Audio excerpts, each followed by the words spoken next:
Dalam dakwaannya, Bupati Nonaktif Membrano Tengah Riki Hampagawak didakwa pasal tindak pidana korupsi yakni suap dan gratifikasi. Jaksa menyebut Riki Hampagawak menerima suap sebesar 74 miliar rupiah dan dari gratifikasi sebesar 136 miliar rupiah. Sementara dana yang diperoleh digunakan untuk aset dan belanja lainnya. Atas dakwaan jaksa penuntut umum, kuasa hukum terdakwa Peter Eti akan mengajukan eksepsi. Sidang selanjutnya akan kembali digelar pada 9 Agustus. KPK menangkap Bupati Nonaktif Membrano Tengah Riki Hampagawak di Kabupaten Jayapura, Papua pada 29 Februari 2023 lalu.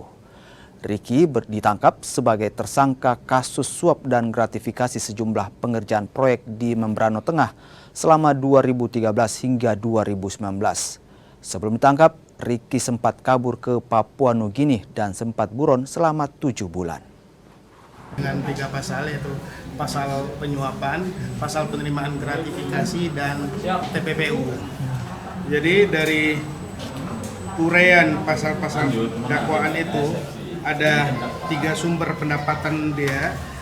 Dari suap itu sekitar 74 miliar, dari penerimaan gratifikasi itu sekitar 136 miliar, dan terhadap penerimaan gratif dan suap tersebut itulah yang kita kejar dengan pendekatan TPPU, sehingga dana-dana yang diperoleh itu mereka gunakan untuk aset atau belanja-belanja lainnya.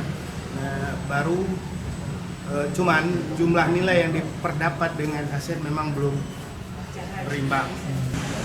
Dakwaannya itu sangat bombastis ya, sangat bombastis, tapi kita masih meminta untuk diberikan kesempatan mengajukan eksepsi terkait dakwaan yang tadi sudah disampaikan. Siap.